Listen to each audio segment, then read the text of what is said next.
환경과 도시 디자인 전략이라는 이 프로젝트에서는 우리의 그 문화 의식과 이 가치 의식의 회복이라는 그런 차원에서 도시 디자인에 접근해서 이 도시 브랜딩의 중요성과 도시 디자인의 전략을 좀 살펴보고자 합니다. 물론 이 전략에는 당연히 시민 의식이라든지 청년 문제가 문제가 되고 있습니다. 이게 차별화된 그 도시 브랜딩은 단지 도시 경관의 그 향상과 또는 부분적으로 시각적 차원에서 꾸민 그런 도시보다는 근본적 디자인 문화 공간 조성으로 인해서 시대 공간, 또 공간성, 또 장소성 이런 것들을 통해서 문화 브랜드로서의 시너지 효과를 창출할 수 있는 그런 도시 브랜드를 만들 수 있을 것입니다. 그래서 잠깐 그 도시 디자인과 이 문화 환경에 대한 잠깐 언급을 보고 말씀을 드리도록 하겠습니다. 우리 도시 디자인은 생활 환경과 삶의 질을 향상시키고자 하는 그 문화 운동의 그 성격을 띠고 있는 디자인의 그 공공성 추구라고 할 수가 있겠습니다. 그런데 지금 요즘 도시 디자인을 환경 관점에서 바라보려고 그러는데 이제부터는 문화적 관점에서 봐야 한다는 점이 아마 오늘날의 그 추세인 것 같습니다. 그래서 지금까지 그 도시의 그 디자인물이 어떻게 보면 오히려 문화의 이질성을 심화시키고 있다는 점을 우리는 반성할 필요도 있으리라고 봅니다. 지금 문화공간 조성으로 인해서 브랜드 도시를 만든 하나의 구체적 사례를 이 프랑크푸르트를 예를 들어서 좀 설명을 드리고자 합니다. 우리가 도시마다 우리들 기억 속에 남는 강한 그 이미지가 있습니다. 뭐 대상으로는 여러 가지가 있습니다. 역사적 거리나 광장일 수도 있고 또 랜드마크가 된 건축이나 또는 뭐 상징성 조형물 뭐 이런 것들이 있었죠. 또 문화 풍경이라든지.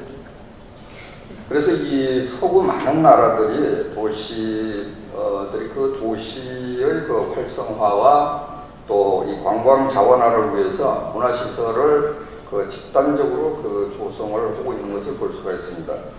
프랑크푸르트의 그 박물관 거리 같은 경우에 예를 들어서 말씀을 드리면은 이런 프랑크푸르트는 뭐 알다시피 독일에서 가장 큰 국제공항을 가지고 있으면서 이 국제 상업 금융 또 이 도시로서 널리 그 알려져 있죠. 그런데 이 도시도 1944년 그 연합군의 그 대공격 공습으로 인해서 독일 많은 도시들이 파괴될 때 이 프랑크푸르트 예외는 아니었습니다. 그런데 2차 세계대전 이후에 이 프랑크푸르트 도시는 다른 독일의 그 도시와 마찬가지로 뭐 가로라든지 또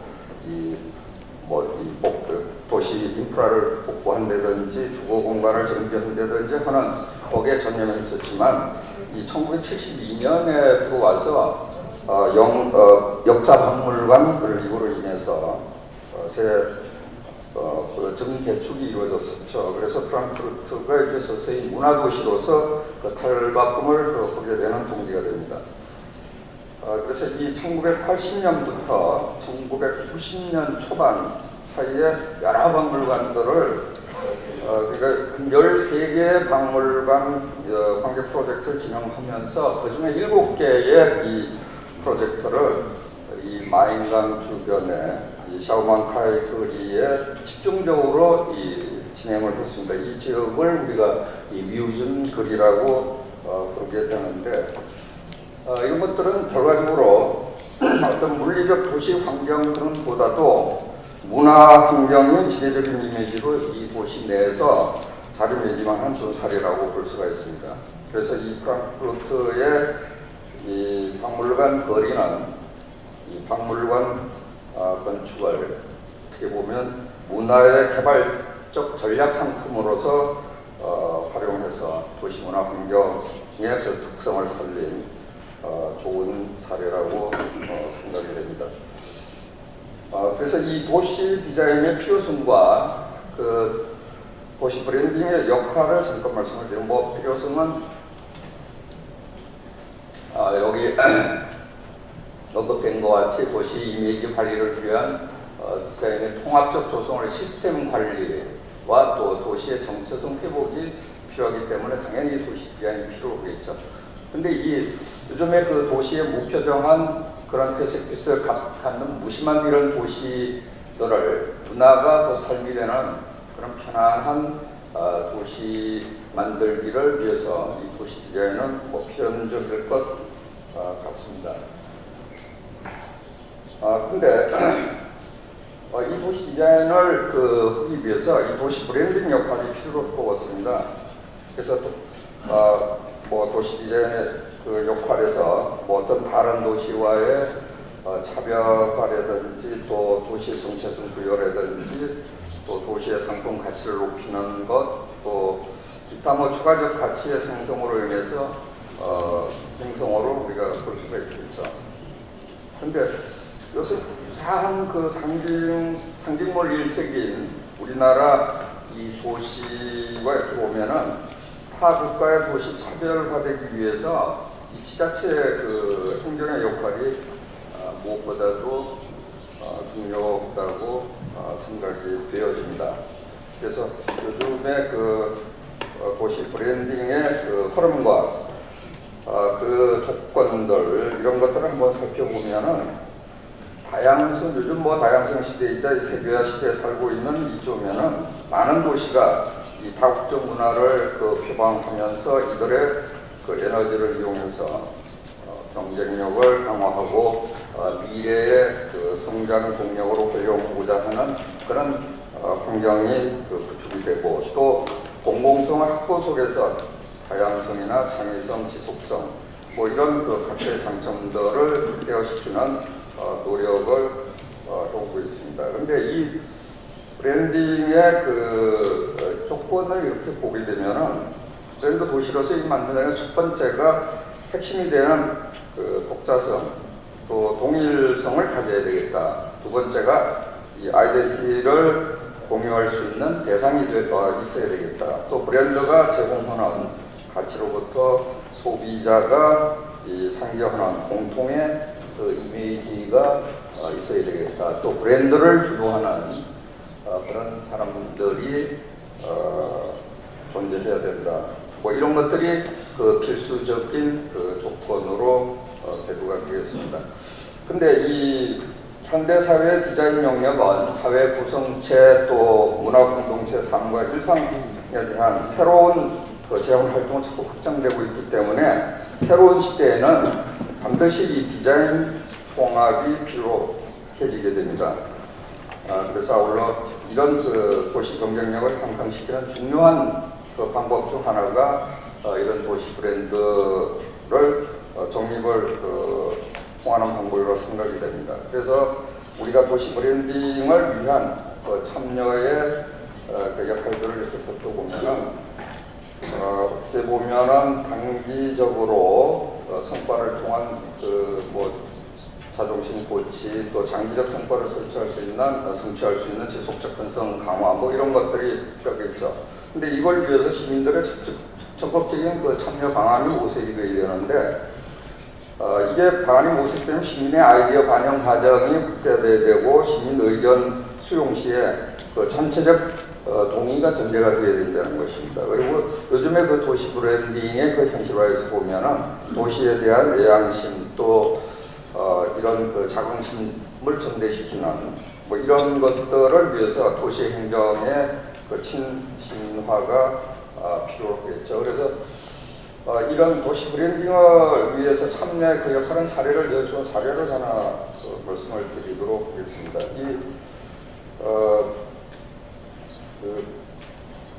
문화적 통합을 통해서 이 유럽의 그 움직임 중에서 1999년에 유네스코가 이 그라츠라고 하는 오스트레일리아의 이 그라츠를 세계문화유산으로 지정한 바가 있습니다.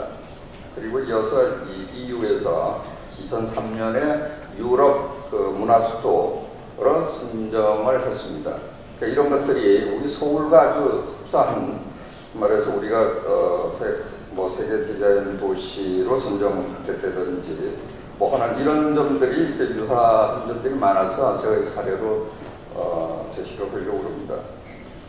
근데 이 오스트리아의 이 그라츠는 오스트리아에서 비엔나 다음가는 이 도시긴 합니다만은 슬라브로 작은 요새라는 뜻을 가진 이 그라츠는 도시 주변에 이렇게 보면은 임산물, 방산물 이런 것들이 풍부해서 상공의 발달이 됐는데 특히 이게 인쇄술이 굉장히 발달이 됐다고 합니다. 그래서 그 인쇄술과 연관을 지어서 지금의 그라츠를 이렇게 문학 도시로 발전시킨 그런 이 원동력이 여전히 유효하다 합니다. 근데 이 현재 그라츠는 이 문학과 관련된 여러 포럼들이나 예술 축제들을 개최함으로 해서 국제적인 아주 문화적인 이벤트 장소로 부각이 되고 있습니다. 근데 왜 이 오스트리아 비엔나도 아니고 잘스부르크도 아닌 이 그라츠에서 이런 유럽 문화수도가 됐느냐? 거기에는 이 도시 재생 꿈을 꾸기 위해서 아주 강력한 디자인 정책을 시행했기 때문입니다. 그래서 이 그라츠에서 볼 수 있는 여기 지금 031이라고 하는 건 2003년에 있었기 때문에 이 031에는 이런 도시 모두의 시민들이 상점이나 이런 곳에서 저 누가 디자인해 준 것은 아니고 각자의 디자인과 결합해서 도심 곳곳에 저런 디자인물을 내걸었습니다. 이런 것들을 보면은 아주 작은 요소에 불과할진데 가는 곳마다 아주 신기한 모양으로 또 새로 표현이 된 그냥 큰 플랜카드나 이런 문구보다도 이곳에서 2003년도 유럽 문화수도 그라츠가 있다라는 그런 것들을 표현을 하고 있습니다. 그래서 이 작은 파장 하나하나 이런 것들이 모여서 큰 메시지를 전달하는 것을 우리는 볼 수가 있습니다. 바로 자그마한 디자인이 도시를 살릴 수 있는 좋은 사례가 이 그라츠가 아닌가 생각이 되어집니다.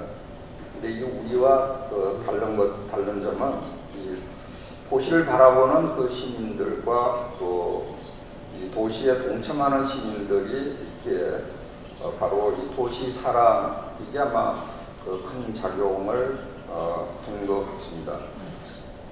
이런 공공예술이나 디자인 프로젝트들 이런 것들이 시민들과 함께 서로 논의해서 이루어진 그런 작품들입니다. 이건 또 하나의 기념물로서 위로강에 이런 조형물들을 설치를 했었죠.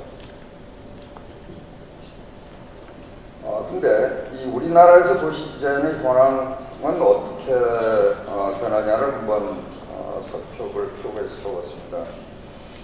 여기 지금 보면 도시 디자인의 이해는 부족이 아닌가, 그리고 거기에 따르는 이 제도적인 문제, 그 다음에 이 도시 디자인의 수혜자들의 범위에 대한 그런 잘못된 인식이 없지 않은가. 또 도시 디자인의 이 수혜자라는 것은 사실은 시민들만 아주 불특정 다수의 일반 대중들일 것입니다. 그래서 이런 남녀노소, 장애인, 외국인 모두를 포함하는 모두에게 수혜를 받을 수 있는 그런 일들.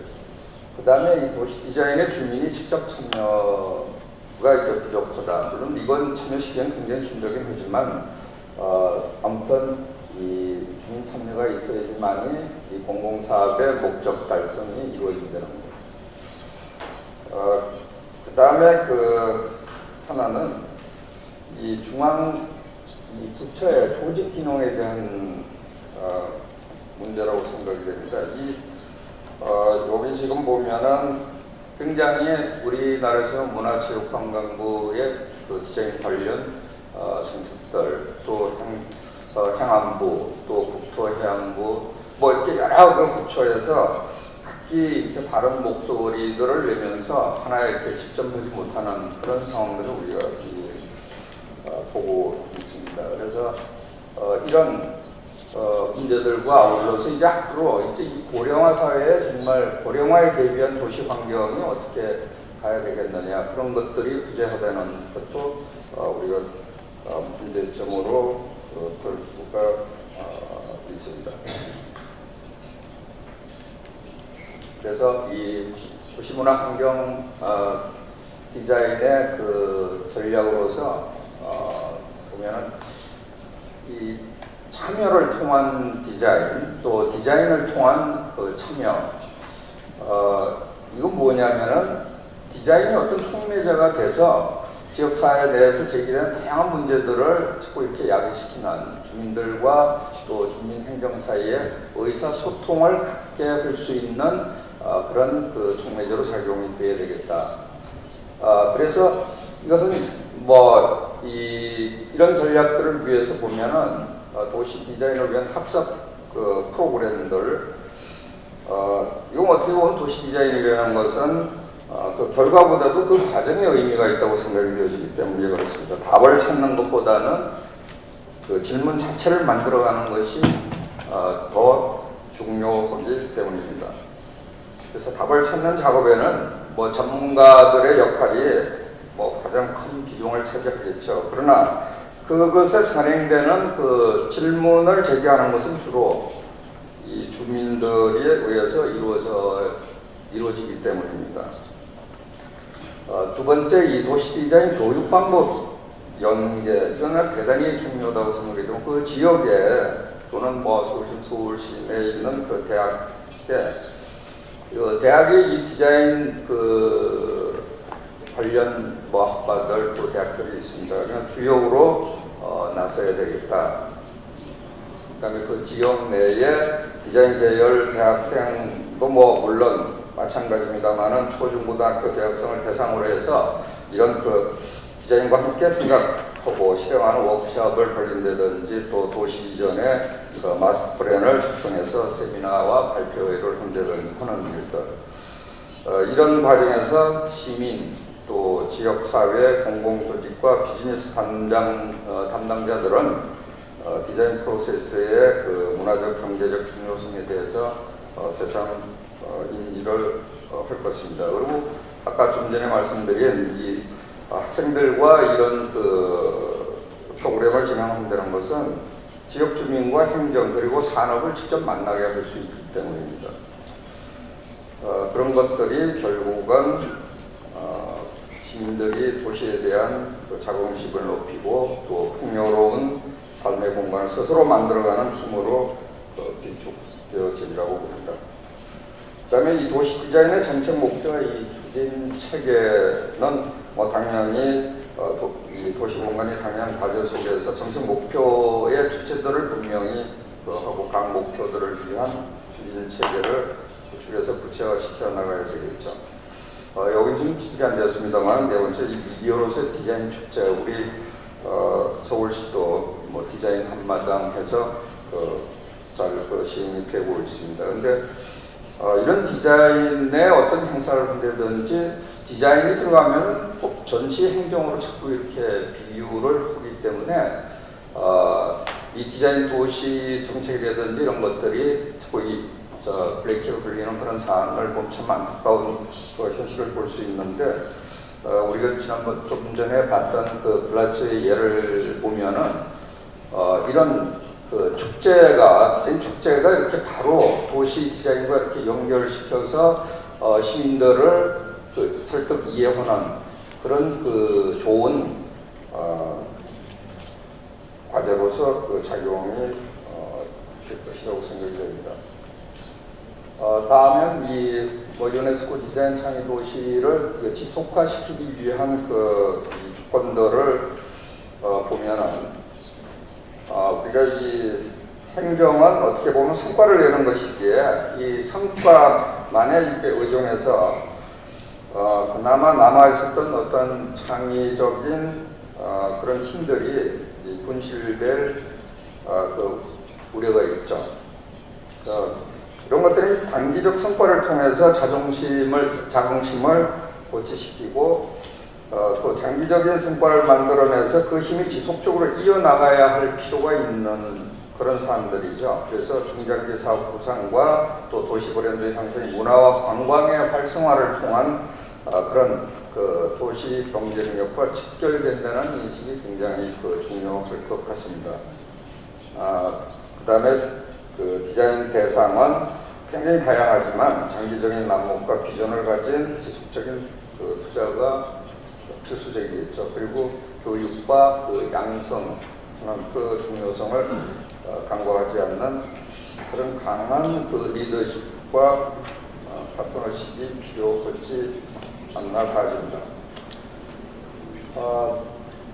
이 끝으로 도시 디자인의 이 율동들은 시민들 개개인으로부터 이 조그마한 파장이 일기 시작해서 커다란 이 파장으로 만들어 가야겠습니다.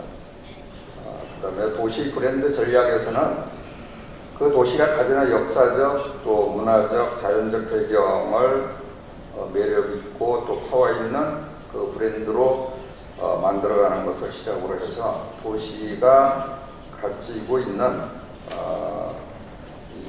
강전 중에서 목표로 하는 그 브랜드들과 추구하고자 하는 그 브랜드의 그 도시를 접목시키는 이 과정이 매우 중요하다고 생각되어집니다. 그래서 그 중심에 시민들의 창의성을 이끌어내는 정책적 인프라 및 교육이 매우 중요하다고 생각이 되어집니다.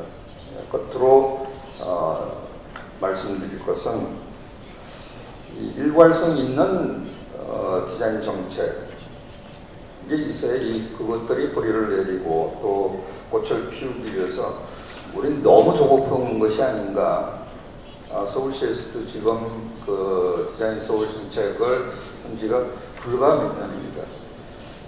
근데 우리는 그보다 많은 큰 기대를 한꺼번에 순간에 가지려고 하는 그렇게 해서 그게 아니면은 전시 행정의 정책으로 치부되어 버리는. 그래서 우리는 좀 더 기다리면서 디자인 정책이 뿌리 내릴 수 있도록 기대를 해보면서 제 발표는 여기서 마치겠습니다. 대단히 감사합니다. 네, 감사합니다.